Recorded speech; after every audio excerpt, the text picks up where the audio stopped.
Yes, mambo ni aje, mambo ni vipi ewe mwana PMTV, karibu kwenye updates za kimichezo ambazo sisi bwana kwa muda huu tunawataja Kulwa na Doto wa ligi kuu ya Tanzania bara. Hapa nikiwa nazungumzia club ya Young Africans bila kuisahau club ya Simba. Of course tunafahamu jana Young Africans ilikuwa na mchezo wa ligi kuu dhidi ya club ya Mbeya City, na mchezo huo ulitamatika kwa klabu hiyo kufunga mabao 6-0 dhidi ya klabu ya Mbeya City. Lakini inaonyesha klabu ya Young Africans bado wana njaa ya kuendelea kufanya vizuri, ijapokuwa wao ndo timu ambayo imefunga mabao mengi zaidi kwenye ligi, ikiwa imefunga mabao 44, lakini pia ikiwa imeruhusu mabao 3 peke yake. Lakini ukienda kwenye list ya wafungaji bora mpaka sasa kwenye ligi kuu ya Tanzania bara, wachezaji wa Young Africans katika ile 5 bora wana wachezaji watatu: Prince Dube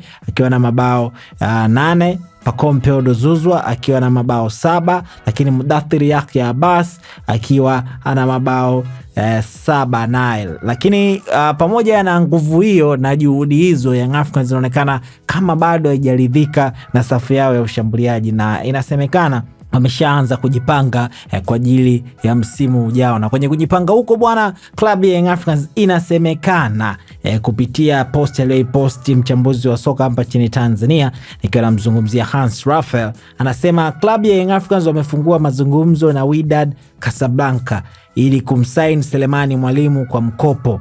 Yanga wako tayari kutoa dola 50,000 kama ada ya mkopo huo. Mkopo wa Mwalimu pale Simba unamalizika mwishoni mwa msimu huu, hivyo Yanga wanataka kupita naye shwa.